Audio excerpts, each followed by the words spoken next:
फिर जिस तरह आपने बायो में जीवों के बारे में पढ़ा, उसी तरह से यहाँ आपको पढ़ना है, लेकिन अधिकतर निर्जीवों के बारे में। हालांकि इसमें भी जीव हैं, यानी कुछ जो कंपोनेंट हैं वो सजीवों के भी मिलेंगे। केमिस्ट्री का एक पूरा का पूरा सेक्शन सजीवों पर है, जिसे ऑर्गेनिक केमिस्ट्री कहा जाता है ना। तो ऐसा नहीं कि जीव यहाँ से गायब है, लेकिन मैक्सिमम चीजें निर्जीव जगत की है। मैक्सिमम विज्ञान की वह शाखा जो किसी पदार्थ के कंपोजिशन के बारे में, उसकी प्रॉपर्टीज के बारे में, उसके स्ट्रक्चर के बारे में अध्ययन करती है, उसे हम केमिस्ट्री में उसे केमिस्ट्री कहते हैं। अर्थात किसी भी पदार्थ की, सजीव हो या निर्जीव हो, उसके उसके कंपोजिशन, प्रॉपर्टी और स्ट्रक्चर के बारे में जानकारी रखने के लिए उसकी स्टडी जिस विषय में की जाती है वह विषय केमिस्ट्री कहलाता है। बेसिकली ये केमिस्ट्री अपने विषय के नेचर के आधार पर 3 अलग अलग खंडों में विभाजित है। पहला जिसे हम कहते हैं फिजिकल, दूसरा जिसे हम कहते हैं इनऑर्गेनिक, और तीसरा जिसे हम कहते हैं ऑर्गेनिक। इसमें जो फिजिकल केमिस्ट्री है वो पदार्थ के स्टेजेस की, स्टेटस की, उसकी प्रॉपर्टीज की और उसके अंदर निहित जो केमिकल प्रोसेसेस हैं उन केमिकल प्रोसेसेस की का अध्ययन करती है। और इसमें समझने की चीज क्या है कि ये जो पूरी दुनिया है, ये पूरी दुनिया 2 ही चीजों से बनी है। एक है द्रव्यमान, मास, और दूसरा है एनर्जी। एनर्जी के बारे में ये कहा जाता है कि ये कभी समाप्त नहीं होती है, इसका रूप बदलता रहता है। लेकिन मास के बारे में ऐसा नहीं कहा जाता, है ना। जैसे सूरज से हमें एनर्जी मिल रही है, तो सूरज से मिल रही एनर्जी एक निश्चित केमिकल प्रोसेस के थ्रू मिल रही है, और उस निश्चित केमिकल प्रोसेस में हाइड्रोजन के 2 परमाणु आपस में मिल करके हीलियम का एक परमाणु बना रहे हैं। अब इस प्रोसेस में हाइड्रोजन के दोनों परमाणुओं की फ्यूज करा देने में, मतलब जो 2 परमाणु हैं आपस में मिल गए, मिल करके हीलियम के 2 परमाणु में बदले, इस बदलाव के प्रोसेस में हाइड्रोजन दोनों परमाणु अपना कुछ मास लॉस करते हैं, है ना। ये दोनों ही परमाणु अपना कुछ मास जो होता है वो खोते हैं, और जो मास वो खोते हैं वही मास फिर जितना वो खो रहे हैं उतना ही हमारे पास एनर्जी के रूप में आ रहा है। अब ये जो एनर्जी के रूप में हमारे पास आ रहा है वो मेनली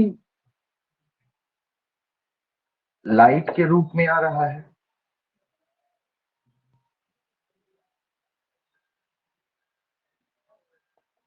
हीट के रूप में आ रहा है। ये 2 फॉर्मेट वो है जो हमें दिखते हैं सीधे सीधे, कि सूरज से चल रही जो एनर्जी है वो लाइट और हीट के रूप में हमारे पास आ रही है। लेकिन इसके अलावा एक और फॉर्मेट है प्लाज्मा। ये प्लाज्मा के रूप में भी हमारे पास आता है। उसके अलावा जब सोलर विंड्स चला करती हैं तो तमाम तरह की इलेक्ट्रोमैग्नेटिक वेव्स भी निकलती हैं सूरज से जो हम तक पहुंच रही हैं। तो यहाँ पर हम ये देखते हैं कि हाइड्रोजन के दोनों परमाणुओं के मास में चेंज आएगा, और उतना ही आएगा जितनी की एनर्जी सूरज दे रहा है, हमको नहीं, क्योंकि वो सिर्फ हम ही को एनर्जी नहीं दे रहा। एक सोलर सिस्टम में 8 ग्रह है, सब तक वही एनर्जी जा रही है। हम तक जितनी पहुंच रही है वो सोलर एनर्जी का 100वां हिस्सा भी नहीं है। ये पूरा सोलर सिस्टम में उसकी एनर्जी जा रही है। वो टोटल जो एनर्जी आ रही है वो मास के लॉस के कारण आ रही है। अर्थात हमारा सूरज धीरे धीरे अपना मास लॉस कर रहा है, और एक दिन ऐसा होगा कि हमारा सूरज जलना बंद हो जाएगा।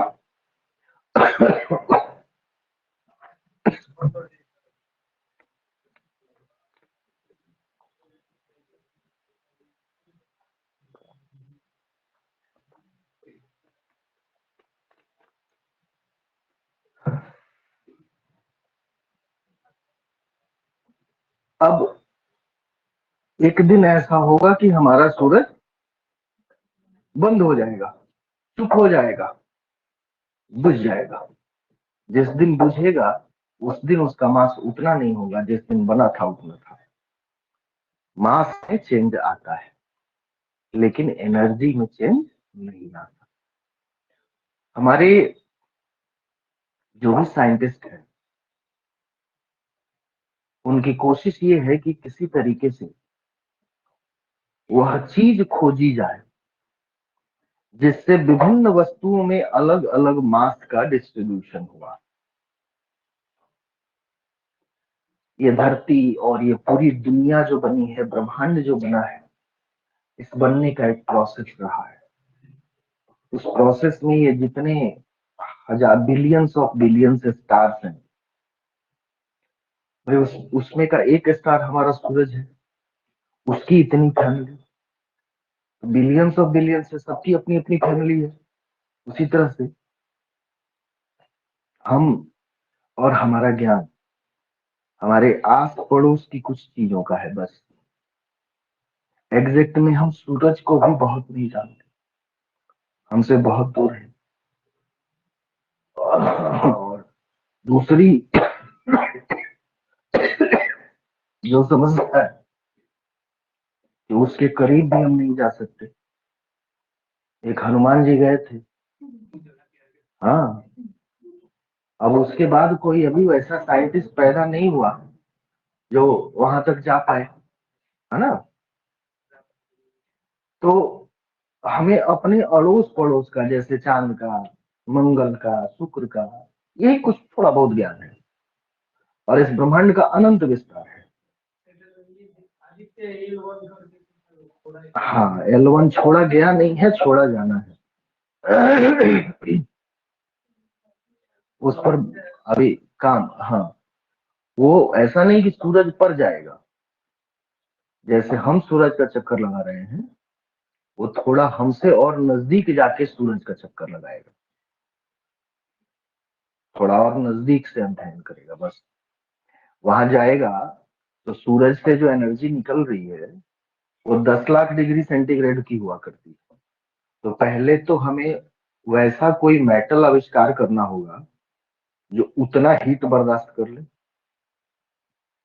उस मेटल से बनाएंगे और जो छोड़ेंगे तो वहां जाएगा, तो जाएगा, अन्यथा बीच रास्ते में ही वो पिघल जाएगा।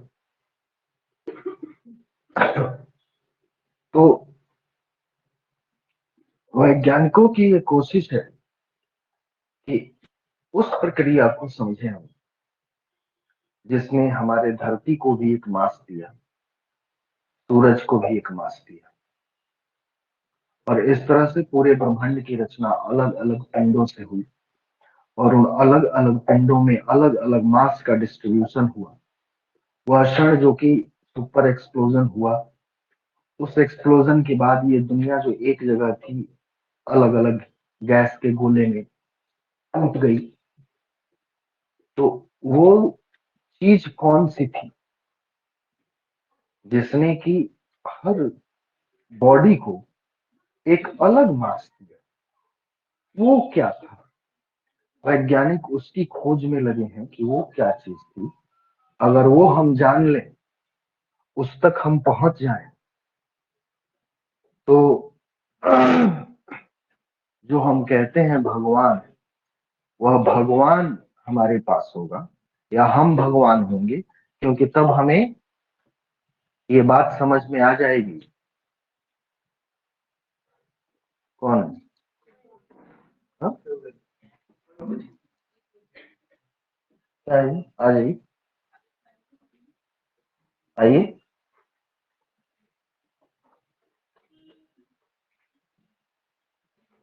जाइए।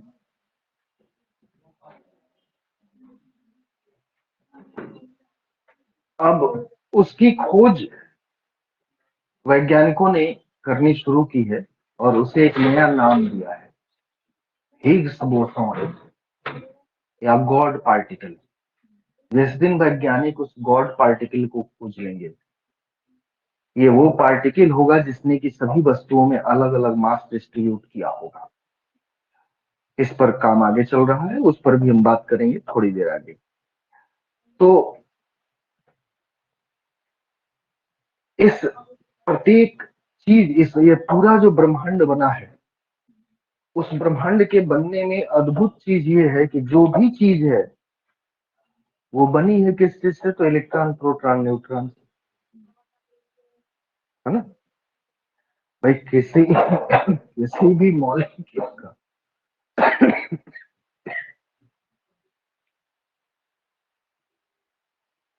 मूल अणु, फंडामेंटल जो है, वो यही तीन चीज है। इन्हीं तीन चीजों से सब चीजें बनी, फिर भी सब चीजें अलग अलग हो गई। उनका चरित्र अलग अलग हो गया, फीचर अलग अलग हो गया। वह क्यों हो गया? तो ये तीन ही चीजें हैं, लेकिन जैसे 26 अल्फाबेट से 1 लाख शब्द बनते हैं, वैसे ही तीनों के ही, तीनों भले एक हो, लेकिन तीनों की संख्या हर अणु में अलग अलग है, और उस कारण उसका मास अलग हो जाता है, एटॉमिक नंबर अलग हो जाता है, और उस कारण उसकी जो फिजिकल प्रॉपर्टीज बनती हैं वो भी अलग अलग हो जाती हैं। वैज्ञानिकों को यही रहस्य समझना है कि वो कौन था जिसने ये सबको अलग अलग इलेक्ट्रॉन, प्रोटॉन, न्यूट्रॉन दिया। क्यों? क्योंकि इसी के देने से मास का देना होता है। समझिए, एक तत्व में, इसमें देखिए, जैसे यहाँ पर है हाइड्रोजन है, इसमें एक इलेक्ट्रॉन है, एक प्रोटॉन है, इसमें न्यूट्रॉन नहीं होता। ये अपनी तरह का एक अकेला अकेला तत्व है, जिसमें इलेक्ट्रॉन है, प्रोटॉन है, लेकिन न्यूट्रॉन नहीं है। इसको किसने बनाया? लेकिन वही चीज इससे मिलकर बनी जो दूसरी चीज, उसमें तीनों है, इलेक्ट्रॉन, प्रोटॉन, न्यूट्रॉन तीनों है। ये किसने कारीगरी करी? और फिर इस तरह से ये कारीगरी आगे बढ़ती चली गई। तो आखिर कोई तो होगा जिसने कि ये चीजें बदल दी होंगी। वैज्ञानिक इसी चीज को, अभी तक हमारा ज्ञान क्या है कि हम कुछ फंडामेंटल एलिमेंट्स के बारे में जानते हैं, उनकी फिजिकल प्रॉपर्टीज को, उनके इलेक्ट्रॉनिक कॉन्फ़िगरेशन को हमने पढ़ा हुआ है, और हम जानते हैं उससे उनका क्या नेचर बनता है, ये हम जानते हैं। वो क्या कंपाउंड बना रहे हैं, ये हम जानते हैं। ये सब हम जानते हैं। जो नहीं जानते वो क्या, ये खुद कैसे बना, क्यों किसी में 2 इलेक्ट्रॉन हुआ, किसी में 4 हो गया, किसी में 6 हो गया, ये कौन दे रहा था उनको? ये जो दे रहा था ना, उसी को भगवान कहते हैं। भाई जब तक नहीं मालूम है तो कौन दे रहा था, उसी को भगवान कहेंगे, है ना? तो भगवान की संकल्पना यहीं से जुड़ी हुई है कि ये अलग अलग वस्तुओं में अलग अलग मास जो निर्मित होता है, वह मास बनता है उनके इलेक्ट्रॉनिक कॉन्फ़िगरेशन से, बेसिकली उनके न्यूट्रॉन प्रोटॉन इलेक्ट्रॉन से। और ये जिस तरह से जीवों का डीएनए अलग अलग होता है, उसी तरह से प्रत्येक तत्व का इलेक्ट्रॉनिक कॉन्फ़िगरेशन भी अलग अलग होता है। जिस तरह डीएनए किसी जीव की पहचान है, उसी तरह से इलेक्ट्रॉनिक कॉन्फ़िगरेशन किसी तत्व की पहचान है। वैज्ञानिक यह जानने में लगे हैं, हो सकता है आगे कभी ये घोषणा हो जाए कि आज के बाद ईश्वर मर गया, है ना। क्योंकि वैज्ञानिक ये जान ले कि हमने ये कहां से, जिस दिन वैज्ञानिक इस बात के लिए सक्षम हो जाएंगे कि किसी में जितना मास है उस मास को वो चेंज कर दें, इलेक्ट्रॉन प्रोटॉन के नंबर को खुद से बदल पाने में जिस दिन सक्षम हो जाएंगे, उस दिन इंसान भी भगवान हो जाएगा। वेट करिए, वो कब होगा। यह बेसिक समझ है केमिस्ट्री की। और जिस तरह से विज्ञान आगे बढ़ रहा है, कभी न कभी तो हम बन जाएंगे। अब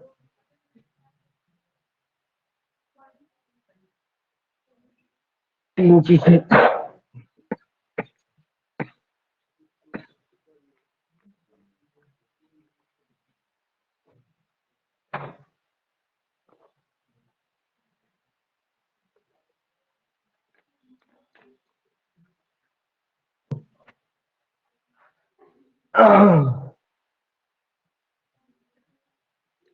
तीन चीजें होती हैं, आपस में सिनोनिमस लगती हैं, लेकिन उनमें केमिस्ट्री के हिसाब से डिफरेंस होता है।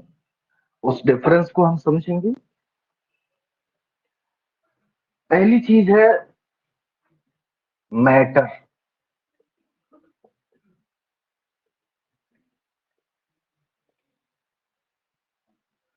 ये द्रव्य, द्रव नहीं, द्रव होता है लिक्विड, ये द्रव्य है मैटर। मैटर हम किसे कहते हैं? तो कोई भी चीज जिसमें एक निश्चित मास हो, है ना,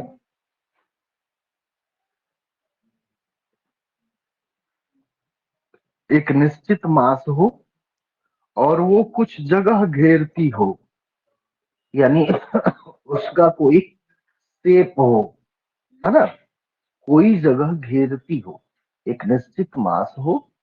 यह बेहद जरूरी है, मास का निश्चित होना, कि एक निश्चित मास हो और वो जगह घेरती हो, यानी कि उसका एक निश्चित शेप साइज भी हो। अगर ये चीजें किसी में हैं तो हम उनको मैटर कहते हैं, है ना। मास हो जो कि कैलकुलेटेड हो और वो कोई जगह घेरे, यानी कि कोई शेप साइज हो, तो उसे हम मैटर कहते हैं। अब दूसरी चीज है सब्सटेंस,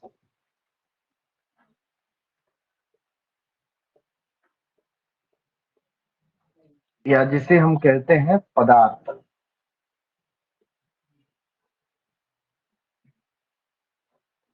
तो ऐसा कोई भी मैटर मैटर रहेगा, यानी इसके जो फीचर बताए गए वो इसमें शामिल रहेंगे, जिसका कुछ निश्चित गुण हो, है ना। अर्थात हम बता सकें कि इसमें ये प्रॉपर्टीज हैं, है ना, ये फिजिकल प्रॉपर्टी है, ये केमिकल प्रॉपर्टी है ना। निश्चित प्रॉपर्टी हो और उसका एक निश्चित संगठन हो, एक निश्चित कंपोजिशन भी हम बता पाए कि ये जो वस्तु है ये इस और इस चीज से मिलकर बनी है, और इसमें ये चीजें इस अनुपात में मिली हुई हैं। जैसे मान लें पानी, अब पानी है तो उसमें हाइड्रोजन मिला हुआ है, ऑक्सीजन मिला हुआ है, उसका एक गुण है। और गजब का गुण है। हाइड्रोजन जलता है, ऑक्सीजन जलाता है, और जब दोनों मिल जाते हैं तो वो जलते हुए को बुझा देता है। अद्भुत है प्रकृति। हम्म जिस चीज से मिलकर के ये बने, वो बिल्कुल बिल्कुल अलग वो करते हैं, नेचर लेके आते हैं। तो हमें उनका गुण भी मालूम है। फिर हमें ये भी मालूम है कि भाई ये हाइड्रोजन के अणु से और ऑक्सीजन के अणु से मिलके बने हैं। फिर हमें उसमें ये भी मालूम है कि इसमें हाइड्रोजन के दो, ऑक्सीजन के एक मिले हैं मिल करके, और तब ये एक अणु पानी का बना है। ये क्या हुआ? ये कंपोजिशन हुआ। कि पदार्थ का कंपोजिशन, ध्यान दें कि वैसा कोई भी द्रव्य जिसमें प्रॉपर्टीज हो और जिसका एक निश्चित कंपोजिशन है, उसे हम कहते हैं पदार्थ। और अगली चीज होती है ऑब्जेक्ट या वस्तु। जब कोई भी ऐसी चीज जो दो पदार्थों से मिलकर के बनी है ना,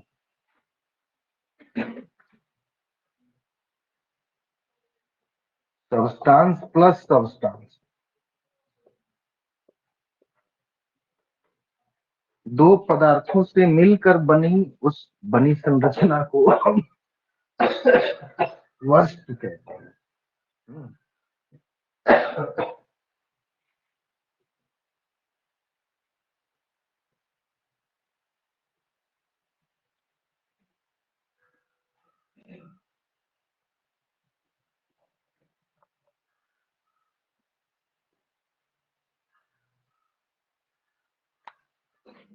अब कोई भी पदार्थ, उसके अब गुणों पे हम ये क्लियर हुआ। जो पदार्थ है उनकी एक कुछ निश्चित अवस्थाएं हुआ करती हैं, और वो जो अवस्थाएं होती हैं वो उनके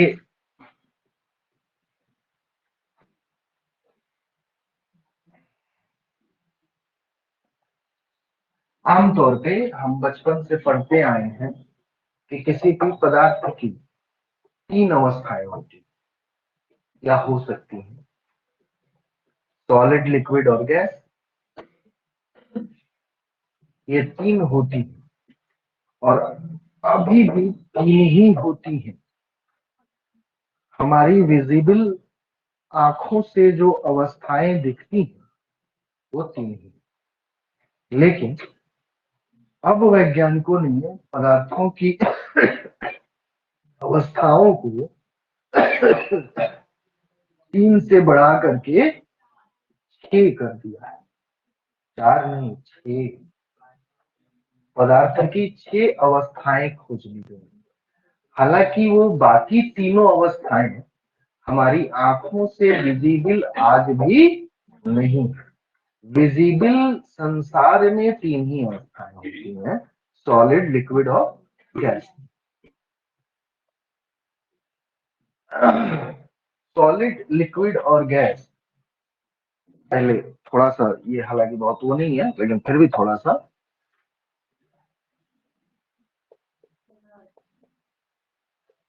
स्टेटस ऑफ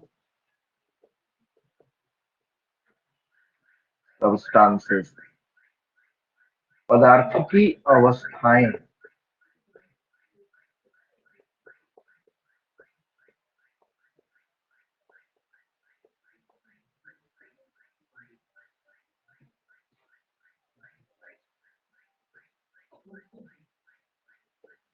पहली अवस्था है जिसे हम कहते हैं सॉलिड। तो भाई उसमें सॉलिड का क्या गुण होता है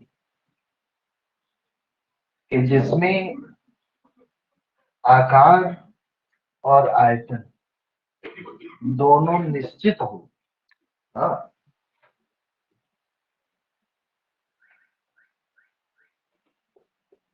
शेप एंड वॉल्यूम दोनों पहले से तय हो, निश्चित हो, तो उसे हम ठोस कहते हैं। जब हम लिक्विड में आते हैं, ये किसी पदार्थ की दूसरी अवस्था है, तो लिक्विड में आते हैं तो उसमें उसका वॉल्यूम तो होता है, शेप तय नहीं, है ना। वो जिस किसी बर्तन में रखिएगा, हाँ, वॉल्यूम उसका है कि 1 लीटर है, 2 लीटर है, 3 लीटर है, 4 लीटर है ना, वो है। तो उसमें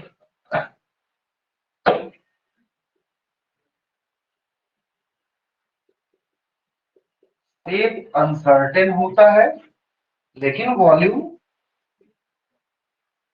ये सर्टेन होता है, ये निश्चित होता है। हाँ, लिक्विड में शेप का नहीं मालूम, जिस बर्तन में रखिएगा वैसे वो ले लेगा, लेकिन वॉल्यूम उसमें भी होता है। अब आते हैं हम गैस पर।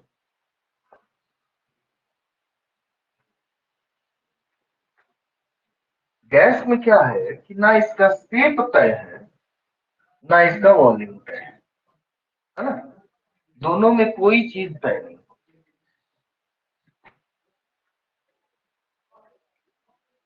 शेप भी अनसर्टेन है और आयतन भी अनिश्चित है।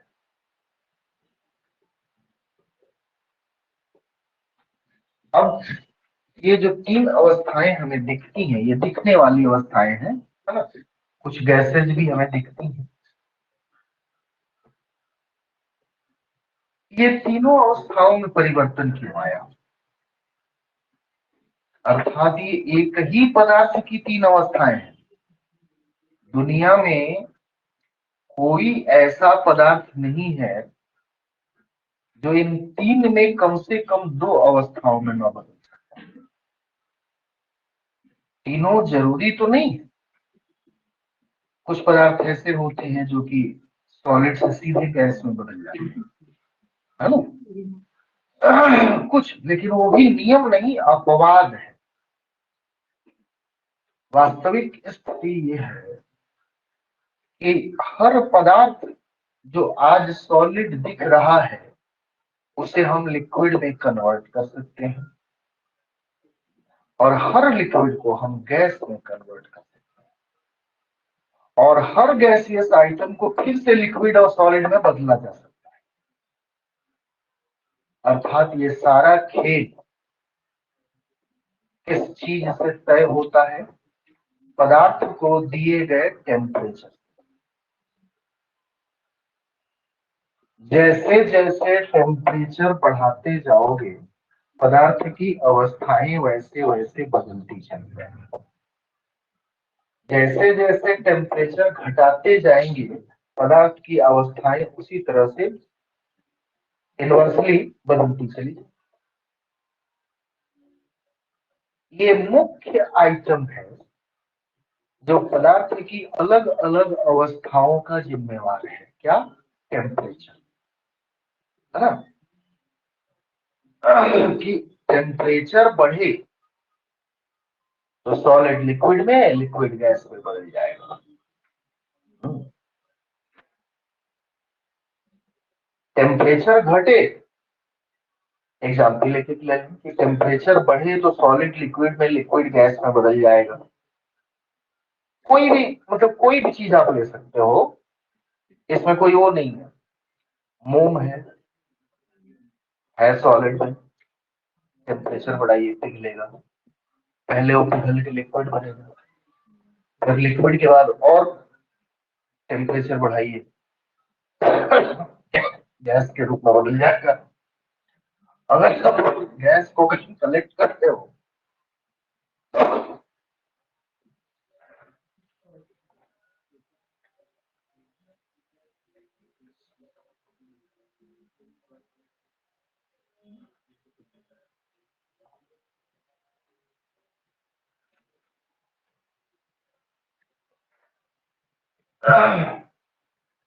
अगर उस गैस को हम प्रयोगशाला में कलेक्ट कर रहे हैं, ठीक है, कलेक्ट करके ठंडा करें, ठंडा करें तो वो फिर लिक्विड में, लिक्विड से सॉलिड में बदल जाएगा।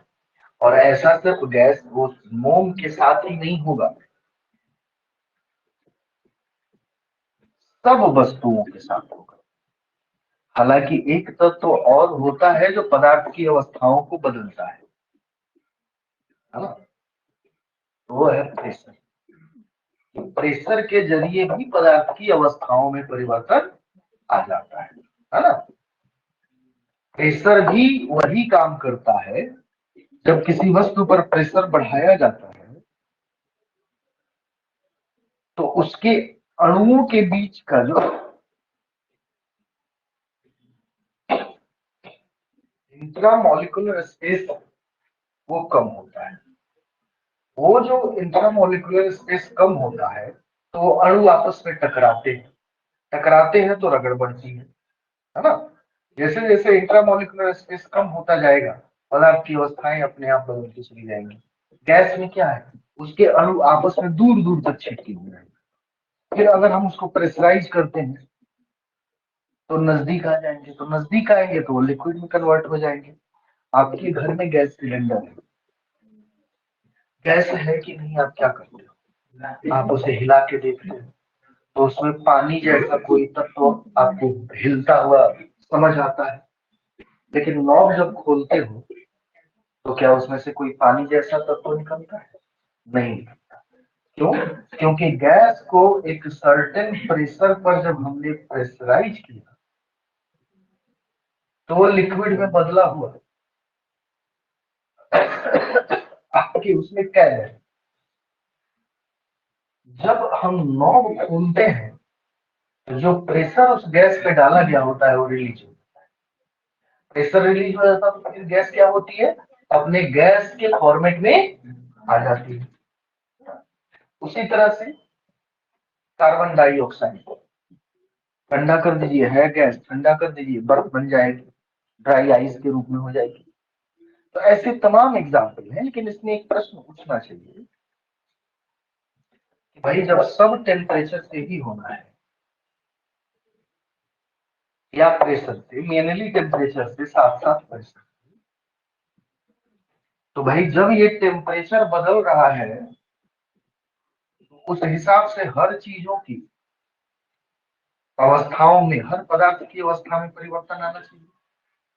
और पृथ्वी से सूरज का जो सापेक्ष टेम्परेचर है वो तो करोड़ों वर्षों से नियत है। भाई जितनी एनर्जी वहां से मिल रही है उतनी ही मिल रही है, तो फिर तो सब, जब टेम्परेचर नियत है तो सभी पदार्थ के लिए जैसे होने चाहिए। एक ही टेम्परेचर पे आप रह रहे हो तो एक ही टेम्परेचर पर कोई वस्तु पानी क्यों है और कोई वस्तु गैस क्यों है? ये रूम टेम्परेचर है ना।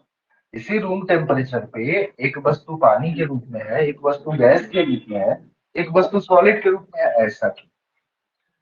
इसके पीछे रीजन क्या? तो इसके पीछे रीजन है उस पदार्थ की अपनी संरचना। उस संरचना के हिसाब से ये तय होता है कि उस पदार्थ का मेल्टिंग पॉइंट क्या होगा, उसका बॉइलिंग पॉइंट क्या होगा, और तब तय होता है कि कितना टेम्परेचर देंगे तो वो बदलेगा। एग्जाम्पल के तौर पर पानी का बॉइलिंग पॉइंट है 100 डिग्री। 100 डिग्री सेंटीग्रेड पे पानी बॉयल होने लगता है, और बॉयल होने के बाद वो गैसियस फॉर्मेट में, जहां से बॉइलिंग पॉइंट आ गया उसके बाद से वो चीज जो है वो अपना फॉर्म बदलना शुरू कर सकती है। लेकिन उसी पानी को पहाड़ पे लेके चले, माउंट एवरेस्ट पे लेके चले जाए, तो पहले चीज तो भाई साहब वो पानी रहेंगे ही नहीं, बर्फ बन चुके होंगे। यानी पहला तो टेम्परेचर समझिए, दूसरी चीज क्या होगी ये समझिए। पहली चीज तो टेम्परेचर लॉस हुआ तो पानी पानी के रूप में नहीं रहेगा, वो बर्फ बन जाएगा। एक परिवर्तन तो ये हुआ। इस परिवर्तन के पीछे रीजन टेम्परेचर।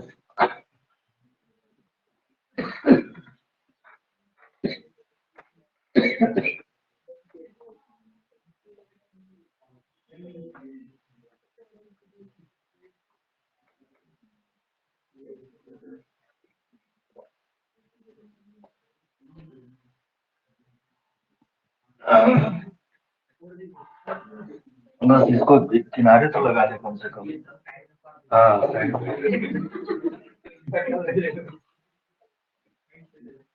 तो वो जो चेंज आया जिससे पानी बर्फ बना, उस चेंज के पीछे रीजन क्या था? टेम्परेचर। लेकिन मैं उस चेंज की बात नहीं कर रहा। मैं बात क्या कर रहा हूं कि वो पानी वहां आप ले गए, तो वो पानी अगर आप खौलाइएगा ना तो उस पानी में वो पानी खौल जाएगा, लेकिन उसमें आपका चावल पकेगा नहीं। पानी खौलता रहेगा, लेकिन जो चावल आपका घर पे 10 मिनट में पक रहा है ना, वहां 1 घंटा में पकने पक जाएगा।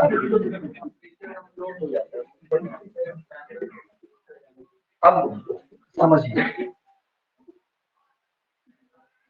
कि यहाँ पर एक निष्कर्ष निकला कि पदार्थ की अवस्था में परिवर्तन से उसकी प्रॉपर्टीज भी बदल जाती हैं। उसकी प्रॉपर्टीज भी बदल जाती हैं। अब पानी के साथ क्या है कि बेचारे का एक तो टेम्परेचर डाउन गया था, उस कारण जो हुआ सो हुआ। वहां जाने पर जैसे ही आप 8 किलोमीटर से ऊपर जाते हो, माउंट एवरेस्ट लगभग 9 किलोमीटर, 8,848। हाँ, तो लगभग 9 किलोमीटर ऊंचा।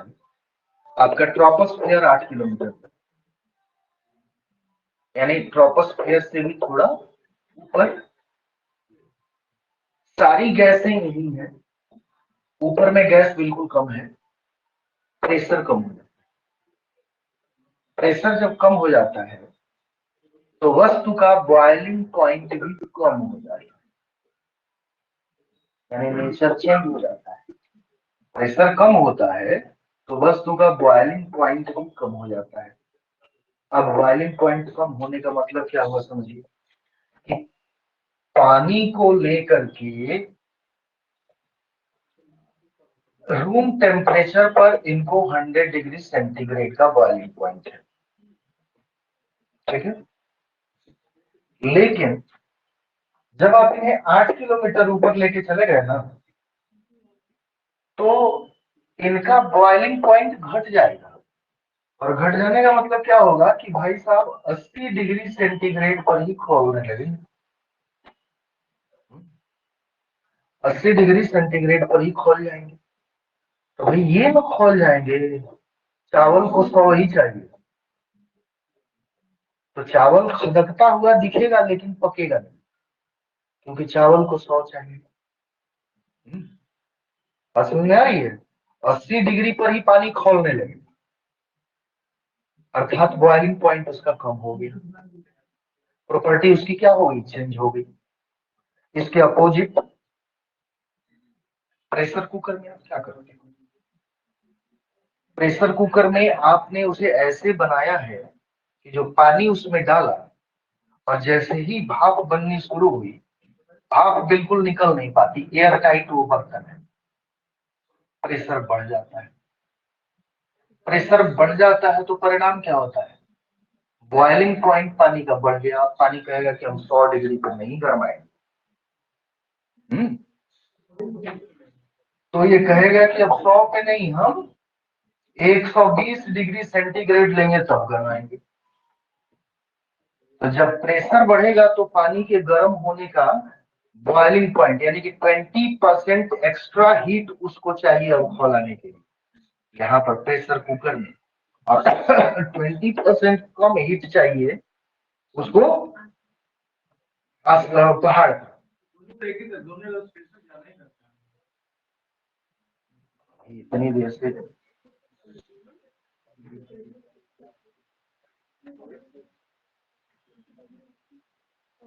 यहाँ प्रेशर लो है,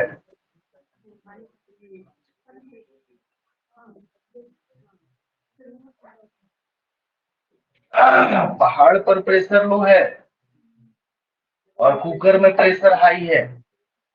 इस चीज ने क्या किया, इस चीज ने पानी के बॉइलिंग पॉइंट को बदल दिया। यही चीज आपकी जिंदगी में भी होती है। आपकी जिंदगी आपको जितना ज्यादा प्रेशराइज करती है, आपका बॉइलिंग पॉइंट उतना ज्यादा होता है। बॉइलिंग पॉइंट ज्यादा होने का मतलब क्या होता है, बहुत कम ऐसे मौके आएंगे जब आप बॉइल्ड दिखेंगे, काम शांत बने रहेंगे। ज्यादा उबलते कौन है, जिनको जिंदगी ने प्रेशर दिया ही नहीं। वही लोगों की औकात देखते चलते हैं। जिनको जिंदगी ने प्रेशराइज किया है, वो चरित्र में भी वैसा ही परिवर्तन करती है। जिंदगी प्रेशर से जिया है तो उसका बॉइलिंग पॉइंट बढ़ जाता है। आप कुछ कहिए, वो मुस्कुरा के निकल जाए। हाँ, और जो नहीं मुस्कुरा के निकल रहा,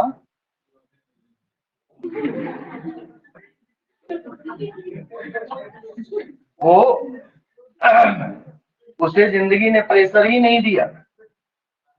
तो ये सिर्फ पदार्थ के नेचर की बात नहीं है, आदमी के नेचर के साथ भी ऐसा ही होता है ना। अब ये सारी चीजें मैं क्यों समझा रहा था, ताकि मैं आपको ये बता पाऊं कि पदार्थ की जो अवस्थाओं में परिवर्तन है, वो बाह्य कारकों से संबंधित तो है ही, उसके इंटरनल कारकों से भी संबंधित है।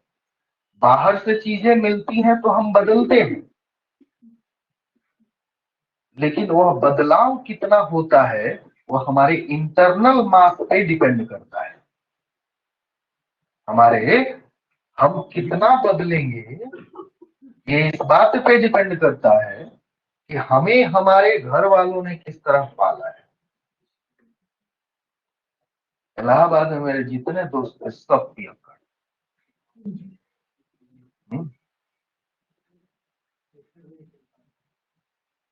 लेकिन उनके उस पियक्कड़पन का कोई असर मुझ पे नहीं पड़ पाया। इवन मेरे रूम में ही आके पीते थे, क्योंकि उनको भी सेफ पॉइंट चाहिए था। वो सेफ पॉइंट था मेरा रूम, तो मेरे रूम में ही रखा रहता था। और हाई वैल्यूड ब्रांड, उस जमाने में 3-3 हजार की बोतल। हाँ, लेकिन नहीं बदल पाए। ये आप पर डिपेंड करता है, पदार्थ की संरचना कैसी है इंटरनली, इस पे भी डिपेंड करता है कि पदार्थ के नेचर में क्या परिवर्तन आएगा। और आउटर मोस्ट परिस्थितियां भी कभी कभी होती हैं जो पदार्थ की अवस्थाओं को बदल दिया करती। अब इन बाहरी परिस्थितियों के आधार पर,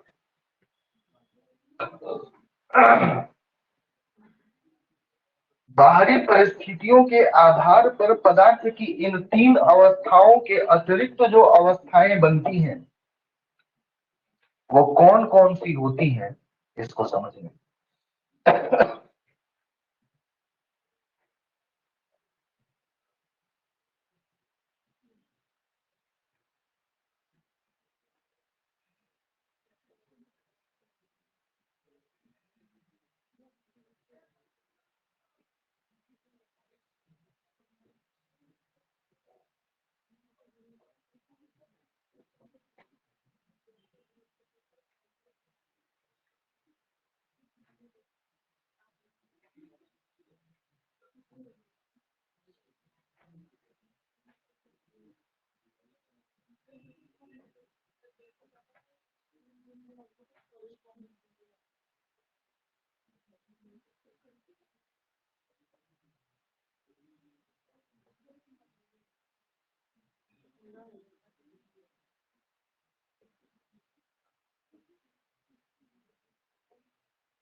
तापमान अगर बढ़ता चला जाए, है ना, तो पदार्थ की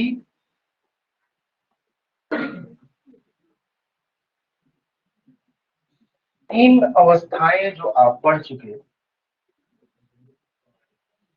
वो आपने पढ़ी। पहली सॉलिड,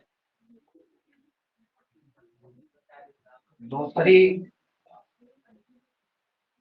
लिक्विड, और तीसरी गैस। अगर पदार्थ को हम और बढ़ा, सॉरी, टेम्परेचर को हम और बढ़ा दें, तो पदार्थ की एक चौथी अवस्था आएगी जिसे कहा जाता है प्लाज्मा।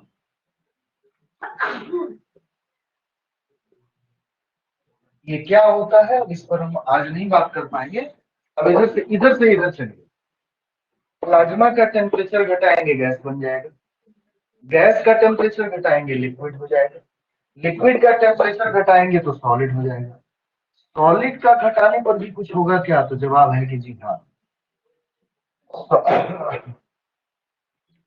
सॉलिड का टेम्परेचर घटाइएगा तो जो चीज बनेगी वो होगी बोस-आइंस्टीन कंडेंसेट। Bose-Einstein condensate.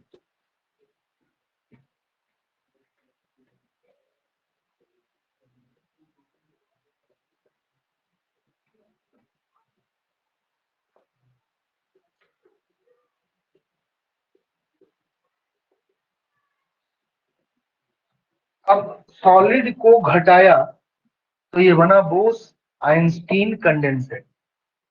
क्या और भी कुछ बन सकता है? तो और टेम्परेचर जब हम घटाएंगे तो ये बन जाएगा फर्मियोनिक कंडेंसेट।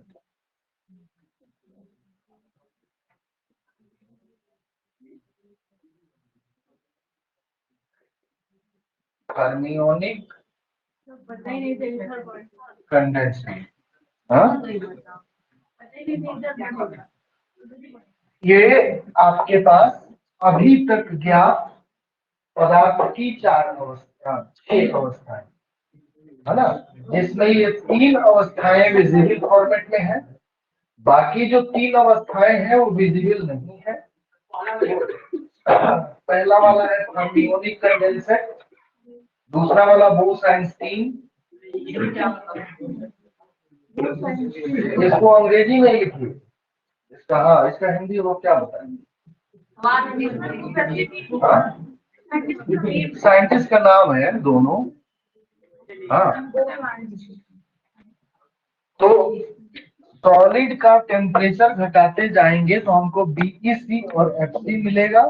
फिर उसी तरह से टेम्परेचर बढ़ाते जाइए तो फर्मियोनिक कंडेंसेट से बीईसी, बीईसी से सॉलिड, सॉलिड से लिक्विड, लिक्विड से गैस, गैस से प्लाज्मा बनेगा। ये पदार्थ की 6 अवस्थाएं ज्ञात है। चलिए आज इतना ही।